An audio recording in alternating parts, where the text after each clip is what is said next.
সিলভারের পাতিল হাতে দিল, দিয়ে আমার বাবা দেখলাম ওই পাতিলের উপর ভর করে আমাকে ওই বিশাল বড় বন্যে সাঁতার দিয়ে মানে নদীর ওই পাশে একটা তাল গাছ আছে পাতারের ভিতর মাঝখানতে, সেখানে লেজে আমার থা পেলে, মানে আমি হলো পাটা আমার মাটিতে গেল।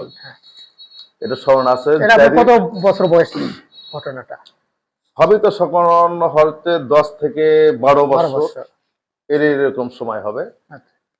তো বাবা দেখলাম ওই পানির ভিতরে এতটুকু পানি জমি এরকম ছাপা হয়ে কচু উঠেছে। আমাদের যে কচুর ঢেউ ছিল, কচুটা জমির ওপরও মানে আমার গলাহীনে পানি, যে জমির ক্ষেতটা কচুর ক্ষেত। তো আমিও একটু হেল্প করতে চাইলাম বাবাকে, আমি ডুবকি দিয়ে দিয়ে সেই কচু কাদার ভিতর থেকে উঠে উঠে পাতিল ভরে নিয়ে আসে, খুব কষ্টকর পাতিল ভরে নিয়ে আসে। আমার বাবা ওই পাতিল আবার ধরতে দিল আমাকে, আমি এক পাশে পাতিলের বালা ধরে থাকি 2 হাতে শক্ত করে, আর আমার বাবা সামনে থেকে পাতিল সাঁতরে সাঁতরে সাঁতরে সাঁতরে একেবারে নদীর কিনারে থেকে আমাদের বাড়িতে আসলো। আসার পরে আমি দেখলাম আমার মা ওই কচু ফাইন করে ধুয়ে সিদ্ধ দিল। সিদ্ধ দেওয়ার পর ওই কচু মা ওই যে খই চালা ছিল, খই চালাতে কচু ঢাললো, ঢালে ওই অবস্থায় খাওয়া। আসসালামু আলাইকুম, কালোকালী স্টুডিওতে আপনাদেরকে স্বাগতম। আজকে আমাদের সাথে জীবনের গল্প শেয়ার করবেন আমাদের আমন্ত্রিত অতিথি। তেনার কাছ থেকে তার পরিচয়টা শুনবো। ভাই, আপনার পরিচয়টা একটু। ধন্যবাদ। বিসমিল্লাহির রহমানির রহিম। আসসালামু আলাইকুম। আমার নাম মোহাম্মদ জাহিদুল ইসলাম, পিতমিত মোহাম্মদ মুন্সি আলী মন্ডল, গ্রাম চগ্গপাল হাতিবান্ধা, পোস্ট আলিয়ারহাট, থানা শিবগঞ্জ, জেলা বগুড়া। ভাই, আসলে আমরা জানতে চাচ্ছিলাম যে আপনার এখন মানে বয়সটা কত হবে অনুমানিক? বয়স ইনশাল্লাহ 53। এই 53 বছরে আপনার যেগুলো স্মৃতি বিজড়িত ঘটনা একটু আমাদের সাথে শেয়ার করেন। স্মৃতি বিষয়ে ঘটনা বলতে গেলে দুঃখ আছে, আবার একটু মজাও আছে। সবচেয়ে বড় কথা হলো কি যে দেখতে গেলে আমরা, বিশেষ করে আমি, আমার আমার বাবার, আমরা 5টা ছেলে। আমার বাবা একটা ভাই অনেক আগে মারা গেছে, তারপর 4টা ভাই, একটা বোন নিয়ে আমাদের পরিবার। এবং আমার বাবাও 5টা ভাইয়ের সর্বোচ্চ বড় ছিলেন। আমার চাচারা 4টে, আমার বাপ সহ 5টা। তো আমরা ছোটবেলা থেকে খুব কষ্ট, যেটা বর্তমানে সমাজ হতে বললে মানে একটু অনেকে আনন্দও নেবে, আবার যারা বুঝবে তারা কষ্ট নেবে। এমন সময় গেছে, আজকে আমি ফল জাহিদুল, অনেকে চেনে বা নাম ধাম এই সে, মাশাআল্লাহ আল্লাহ তাআলার আপনাদের দোয়ায় আল্লাহ তাআলা অনেক দূর নিয়ে গেছে। তো এমন একটা সময় সামনেতে আমাদের ছিল, মানে বিগত সময়ে পার হয়ে গেছে। কোনোদিন এমনও গেছে যে একবেলা অনাহার বা সারাদিন অনাহার, হয়তো হয়নি সারাদিন অনাহার, রাতের বেলা যাতে খানা একসঙ্গে জুটেছে। তো মজার গল্পটা এরকম, আমার মনে আছে একটা বন্যা, বিশাল বন্যা, আমাদের এই পাকা রোডের মেন রাস্তার থেকে, রাস্তার উপর দিয়েও পানি পাস হচ্ছে, এই মেন রাস্তার উপর দিয়ে পানি পাস হচ্ছে, গোটাল গ্রাম বন্যা, পাথার বন্যা, মানে সেরকম হাহাকার, খাওয়ার মতন কোনো কিছু নাই। আমার বাবা ওই সময় তেমন স্বাবলম্বী ছিল না, যদিও এই জমি সখনো ছিল, এখনো আছে। আমার বাবা সবার বড় ছিল, ছোট ভাইদেরকে মানুষ করতে গিয়ে আমার বাবা, আমরা যখন স্বাবলম্বী একটু হলাম, তখন আমার বাবা একটু অবরগতা, মানে অলসতা পালো, শরীরে এসে গেল, খাটতে পারে না, বিদায় অনেক কষ্ট।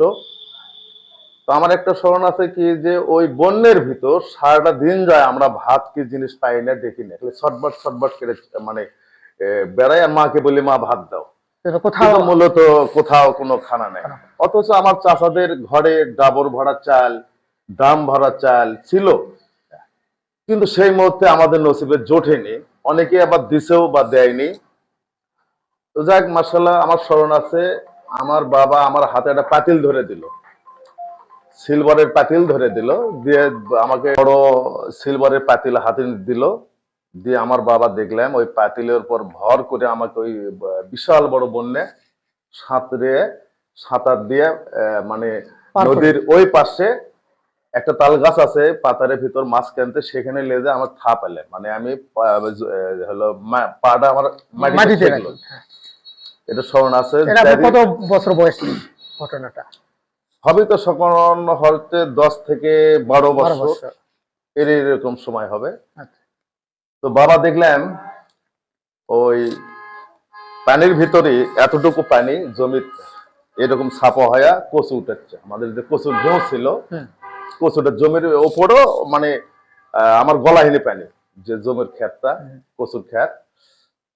তো আমিও একটু হেল্প করতে চাইলাম বাবাকে, আমি ডুবকি দিয়ে দিয়ে সেই কচু কাদার ভিতর থেকে উঠে উঠে পাতিল ভরে নিয়ে আসে, খুব কষ্টকর পাতিল ভরে নিয়ে আসে আমার বাবা। ওই পাতিল আবার ধরতে দিল আমার, আমি এক পাশে পাতিলের বালা ধরে থাকি দুই হাতে শক্ত করে, আর আমার বাবা সামনে থেকে পাতিল সাঁতরে সাঁতরে সাঁতরে সাঁতরে একেবারে নদীর কিনারে থেকে আমাদের বাড়িতে আসলো। আসার পরে আমি দেখলাম আমার মা ওই কচু ফাইন করে ধুয়ে সিদ্ধ দিল। সিদ্ধ দেওয়ার পর ওই কচু মা ওই যে খই চালা ছিল, খই চালাতে কচু ঢাললো, ঢালে ওই অবস্থায় খাওয়া। সবাইকে ডাকলো, আমাকেও ডাকলো, আমি তো আর লেগেই আছি ক্ষুধার্ত অবস্থায়। তো সেই কচু সিদ্ধ খাইয়ে ওই দিনটা চলে গেল, ওই বেলাটা গেল, রাত গেল। পরের দিন সকালে আমার দুঃখের কথা আর কি বলবো, পরের দিন সকালে তো এই খানার পিছে অনাহারে থেকে যখন মাকে ভাত চাইলাম, খানা চাইলাম, মা আমাকে ওই দিন পিঠে নিয়েও দিছিল, কই পাবো খানা। তো ওই পিঠে নিয়ে খেয়ে আমি এই ধিক ধিক করে এক পর্যায়ে শিবগঞ্জ চলে যাই এই রাস্তা দিয়ে। যাইয়া ও বেচারা এখনো জীবিত, আল্লাহ পাক ভালো করুক। একটা পানির দোকানে যায়, আমি বলি যে আমাকে কিছু খেতে দেয়। অপরিচিত লোক। হ্যাঁ, শিবগঞ্জে থানার উপর ওই নীতি সাহেবের হোটেল ছিল, হোটেলের পিছিয়ে সাতারের পানের দোকান ছিল, সেখানে। তো বেটা আমার করছে তুই বাড়ি কুটি এসে শুনে মিলে আমাকে বলতে এ পাশায় গেলেন, তোর যে বাড়ির সাজানা ভাত ছিল সে ভাতের বাটি আমাকে দিয়ে হোটেলের ভিতরে বসতে দিয়ে আসলো, যে এখানে খা।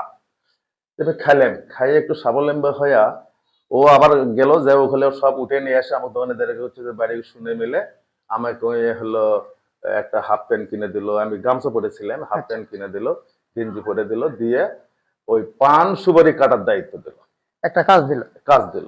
এবং দোকানটা একটু করতে করতে ওখানে কিছুদিন দোকানদারি, ডাইরেক্ট দোকানদারি শুরু করলেন।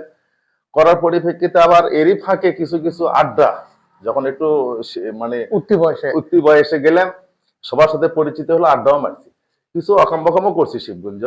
এমন কোন রকম কারো মাথায় অন্যায় ভাবে বাড়ি দেওয়া, কারো থেকে যে 5 টাকা অন্যায় ভাবে নিয়ে খাওয়া, এটা আমার দ্বারা হয় না। এগুলো কিছু পোলাপান করলেও সেগুলো যেতাম না, ভালো ভালো যেগুলো কাজ সেগুলো। একমাত্র অন্যায় কাজ করছি এই যে ঈদে 2টা সিনেমা আসতো, সাথী সিনেমা হলে, 2টা বছরে 2টা ঈদে হলে ছবি। এমনকি আমাদের একটা গ্রুপ ছিল, সেই গ্রুপে আমরা ব্ল্যাকের টিকিট করতাম। ব্ল্যাকের টিকিট বেচতাম, 5 টাকার টিকিট 15 টাকা, 10 টাকার দা 30 টাকা মেরে পিটে কাউন্টারে বেমার টিকিট নিয়ে নিজেরা টিকিট বিক্রি করতাম। শিবগঞ্জে থানা গেটে দোকান, সকলে একটা ভালো মান ছিল আমার।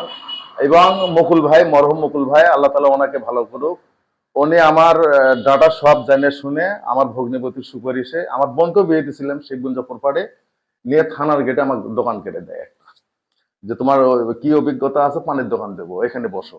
থানার গেটে এত সৌন্দর্য ছিল না, বাঁশের বেড়া দিয়ে ঘেরা ছিল, হ্যাঁ, সাধারণভাবে একটা পুরাতন থানা ছিল। সেখানে আমি দোকান দিয়ে বসলাম, বসার পরে চা আনা খেলে পান বিক্রি করছি মোট কথা, তারপরে 8 আনা, তারপরে 1 টাকা হতে পর্যায়ক্রমে এখন তো 5 টাকা। আমি 1 টাকা খেলি পান পর্যন্ত 1 টানা, ওখানে 9 বছর থানা গেটে দোকানদারি করছি। তো মার্শাল্লাহ 12টা ইউনিয়ন, তখন তো পৌরসভা ছিল না, 12টা ইউনিয়নের চেয়ারম্যান মেম্বার এসে গ্রাম প্রতিনিধি যারা, সবার সাথে সুসম্পর্ক গড়ে উঠছিল এবং সবার সাথে ভালো। আজও আমি শিবগঞ্জে গেলে ইনশাল্লাহ সম্মানের সহিত সবার কাছে ভালো। আমার জীবনে আমি অন্যায় কোনো কাজ কারো করিনি, এবং এই যে বর্তমানে রাজনীতিক একটা ফেতনা, আমি ঢালাও ভাবে কারোর কোনো রাজনীতির মধ্যে রাজনীতির সাথে জড়িত না, আমি কর্মলেই ব্যস্ত। তারপরে শিবগঞ্জের দোকান পৌরসভা বাস্তবায়ন হলো, দোকান উঠে গেল, বন্ধ হলো। সেখান থেকে আবার গ্রামে আসলাম, আসে পাশে এখানে বাজার গড়ে উঠলো, বন্দর গড়ে উঠলো আলিয়ারহাট। এখানে আমার ব্যবসার বয়স 24-25 বছর চলে। হ্যাঁ, এখানেও আমার এর ইতিহাস আছে। যখন এগুলো আলিয়ারহাটে কাজ হয়, আমাদের ডক্টর ফিরোজ চাচা যখন সব সাইটের এগুলো কাজ নতুন ভাবে কাজ হয়, শাহজাহান সাহেব তখন ঠিকাদার থাকে। আমার কোনো কর্ম ছিল না। শাহজাহান আমার যদিও সভাপতি, তো ও আমার একটা প্রয়োজন করলো যে চাচা তাহলে আপনি বাঁশ দেন সাইটে, যত বাঁশ লাগে বাঁশ দেন। এই যে বাঁশ কাটা একটা কষ্ট, বার করা কষ্ট, টানা খেঁচড়া কষ্ট আমি করছি। করে ওদের বাঁশের টাকা নিয়ে পাবলিকক দিতাম, সেখান থেকে কিছু কমিশন আমার থাকতো। তো লাস্ট পর্যায়ে ওর থেকে আমি 1700 টাকা পাই হিসেবে শেষে, সেখানে আমাকে 1200 টাকা দেয়। এই 1200 টাকা থেকে আমি আজকে ফল যাই দিই। মানে 1200 টাকা দিয়ে আপনি ব্যবসাটা রানিং করছেন? হ্যাঁ, 1200 টাকা নিয়ে যাই আমি মস্তান বাজারে যাই, আনারস নিয়ে আসি। নিয়ে এসে 600 টাকা আনারস নিয়ে আসি। নিয়ে এসে প্রথম দিনে বাজার করে আমি 900 টাকা 300 টাকা লাভ করি, আমার স্মরণ আছে। সেই সময় 300 টাকা, মানে 300 টাকা কামাই করি। তারপরে এইভাবে আস্তে আস্তে আমি আমার জীবনে অনেক কিছুই ঘটনা ঘটে গেছে। আমি ব্যবসার দিক দিয়ে ইনশাআল্লাহ আল্লাহ তাআলা আমাকে হয়তো বা মেনে নিয়েছে, আল্লাহ তাআলার কাছে লাখো শুকরিয়া। আমি বিড়ির ব্যবসা করছি, অল্প দিন হলেও করছি বিড়ি। আমি বাদাম ভাজার ব্যবসা করি, কাঁচা বাদাম নিয়ে এসে বিক্রি করে শিবগঞ্জের হাটে বিক্রি করছি। এছাড়া গম কিনে ওই দাঁড়ি দেওয়া বাজার থেকে গম কিনে নিয়ে আসে আটা কেড়ে কৃষক শিবগঞ্জ হাটে আমি বিক্রি করছি, আটা করে বিক্রি করছি। তো নারকেল, এই যে নারকেলের ব্যবসাটা ঈদের সাথে আমি নারকেলের ব্যবসা করছি। আমি চেলোপাড়া থেকে খুলনা বন্দর থেকে নারকেল নিয়ে এসে বাজারে বাজারে বিক্রি করছি। এবং শীতের কাপড়, মানে মোট কথা আমার জীবনটা আমি কোনো সময় অপচয় ভাবে সময় নষ্ট করিনি। সবসময় যেটাই করছি এটা কর্মের ভেতরে সময়টা পার করছি। আমি শীতের কাপড় নিয়ে আসছি, শীতের কাপড় নিয়ে মুসলিমগঞ্জ, পনোট, ভিবন্ড, পানিতলা হাট এগুলো আমি করছি। লাস্ট ফিনিশিং এ আসে এখানে এই যে ব্যবসা দিয়ে বসলেন। তো মাশাআল্লাহ ব্যবসা করতে করতে আনারস থেকে কিছু ফলমূল, এই অল্প অল্প করে ফলমূল। তারপরে আবার একজন পরামর্শ দিল, এক বেচারা সুবান মামা, সে মারা গেছে, আল্লাহ ওনাকে ভালো করুক। ও পরামর্শ দিল, বাবা তোমার এখানে গাভীর গরুর পশু পাখির কিছু খাবারের দোকান করো, এটা চলবে, এখানে নাই। সকল তো দোকান কেন নেই, একমাত্র ভুসিমালের দোকান প্রথম আমার। ফলের সাথে আমি ভুসিমালটা অ্যাড করে গরুর খাদ্য, মানুষের খাদ্য, এই পরিচিতি, এই ব্যবসা করতে করতে ইনশাল্লাহ আজকে আমি ফল জাহিদ। একটা হলো পাগলা জাইদুল, একটা হলো সিএনজি জাইদুল, আমার সহপাঠী, আমার হাটের এর ভেতর। আমি তো হাটেরও ব্যবসা করি মাশাআল্লাহ, আজ থেকে 13-14 বছর চলে আমার হাটের ব্যবসা, ইজাদদারি ব্যবসা। আমার ভুসিমালের দোকানের পাশাপাশি আমি ইজাদদারি ব্যবসাও করি। তো আমার সহপাঠী যেহেতু আরো আছে 6-7 জন। তো এই আজিজুল আমাদের সদস্য হাটের, আমি সদস্য। আমাদের ইজাদদারের ভেতর 2টা জাইদুল। লাস্টে আমারই কিছু ফ্রেন্ড সার্কেল, বন্ধু বান্ধব, এই সজল বা রাঙ্গা বা আরো কিছু হিতাকাঙ্ক্ষী জিল্লুর মেম্বার, এরা সকল উল্লেখিত নাম করলো, সিএনজি জাইদুল, পাগলা জাইদুল, এই ইজাদদার জাইদুল, তারপর হলো ফল জাইদুল। তাহলে আর ভুল হবে না। এই যে ইনশাল্লাহ আপনাকে দোয়ায় আজকে ফল জাইদুল। তবে আশা করি আলিয়ারহাটে যদিও ছোট বন্দর, তারপরেও মানসম্পন্ন ভালো জায়গা। এখানে আপনাদের দোয়াইদুল 10টা লোক গন্তিত থাকে, তার মধ্যে হতভাগা একটা গন্তিত। যতগুলো প্রতিষ্ঠান আশেপাশে 7 গ্রামে আছে, সবটাতে ইনশাল্লাহ এই হতভাগা একটা সদস্য পদ নিয়ে আছে। যদিও জানি না, আমাকে বলা হয় তোমাকে সদস্য করা আছে। মাশাআল্লাহ আমি চেষ্টা করি সেখানে সময় দেওয়ার জন্য, বা যতটুকু পারি আমার সাধ্যের ভিতর সবটাতে অংশগ্রহণ করে থাকি। আর গ্রাম পর্যায়ে আবার একটা সুনাম, এদিন বন্দরে আবার কিছু বাজার নেতৃত্ব দিতে গেলে কিছু ভূমিকা রাখা লাগে, বিভিন্ন ফেতনা মানুষের পেরে এসে যতদূর পারে মানুষের পাশে দাঁড়ানোর চেষ্টা করি, বা দেওয়ান দরবারে এসে করি। সবার হয়তো মন তোলা যায় না, কেউ অন্যায় করেও বলে যে আমার পেপারে বা কাজটা করেন বা আমার রায়টা দেন, কিন্তু সেটা তো সম্ভব না। মৃত্যু তো একদিন হবে, হিসাব তো দিতে হবে। এই মিলে ইনশাল্লাহ আজকের এই ফল জাইদুল হিসেবে পরিচিতি। আর ওই যে 1200 টাকার আমার দোকান ব্যবসা, মানে চালানটা মাশাআল্লাহ আপনাকে দোয়ায় আজকে শোধ থেকে হয়তো আল্লাহ তাআলা আমাকে অনেক দূর পর্যন্ত নিয়ে গেছে, আচ্ছা। অনেক দূর পর্যন্ত। হয়তো বা তেমন আমি সম্পদ করতে পারিনি, কিন্তু এই জীবন থেকে আমার বিবাহ, শুভ বিবাহ, বা আমার আল্লাহ তাআলা 3টা সন্তান দিছে, তাদেরকে সুশিক্ষিত, বা তাদেরকে আজকে একটা ছেলে দেশের বাইরে, বড় ছেলেটা আরেকটা বিজনেস করে আলাদাভাবে, আমি একটা করি, সব মিলে একটা পরিচিতি লাভ। শুকরিয়া আল্লাহর কাছে, মাশাআল্লাহ। আপনি ফ্যামিলিগত অনেক ভাবে শুকরিয়া। অনেক সুখী মানুষ। হ্যাঁ, এটা আল্লাহর কাছে এটা আমি বুঝতে শুকরিয়া। পারছি। যদিও আমার যেটুকুই আল্লাহ দিয়েছে এটির কাছে আমি অনেক শুকরিয়া। লাস্ট একটা প্রশ্ন করতে চাই, সেটা হচ্ছে যে এই যে আপনার জীবনের কাহিনী থেকে যেটা জানলাম আর কি, আপনি একজন সংগ্রামী মানুষ, সংগ্রামী করেই বড় হয়েছেন। আপনার জীবন থেকে যে শিক্ষাটা পাইছেন, এখন বর্তমান জেনারেশনকে আপনি কি মেসেজ দিতে চান? না, আমি মনে করি যে প্রতিটা অভিভাবক, প্রতিটা জেনারেল তো সন্তানেরা তো নিজ নিজ ভাবে কেউ পৃথিবীতে আসেনি, একটা একটা গার্জিয়ান অভিভাবক আছে। হুম, তারা যদি সবাই একটু চেষ্টা করে যে আমার সন্তানটা কই, কোথায়, কি অবস্থায় আছে, বা তার হলো খোঁজ খবর খোঁজ খবর। নেওয়া, বা হলো তাকে ভালো পরামর্শ দেওয়া, ভালো দিক দেওয়া। আর আমি এই ইয়ং জেনারেল ছেলেদেরকে, সন্তানদেরকে বলতে, তো আমারও ছোলপল আছে, আমি বলবো এটাই, শুধু বাবা মার উপর নির্ভরশীল হলেই হবে না, নিজের পায়েও দাঁড়াতে হবে। হুম, যেমন আমার বাবা 2টা ব্যবসা আমাকে দেখাছিল, আর বাদ বাকি কিছু নিজের ইয়েতেই আমি এগুলা মানে করছি। তো এই যে এখন বর্তমানে যেটা অবস্থা, বিশেষ করে যুব সমাজটা ধ্বংস হচ্ছে 3টা কারণে। একটা হলো প্রথম এই টাচ মোবাইল। হুম। এই টাচ মোবাইলটা আসতে পোলাপানিতে বিভিন্ন বিনোদন, বিভিন্ন খেলা, বিভিন্ন গেমে আসক্ত। গেমে আসক্ত, হ্যাঁ, খেলাধুলা, এই সেই। তো এই একটা কারণ। আর একটা কারণ হলো কি নিশে। হুম, ছোট ছোট বাচ্চা কাচ্চা আজকে অনেক দিকে আমার বাজারেও আছে, বন্দরেও আছে, নিশে জরাজীর্ণ হয়ে গেছে, ভালো ভালো ফ্যামিলির সন্তানেরা। তো আর একটা হলো মোবাইলে খেলা, হুম। মোবাইলে খেলা।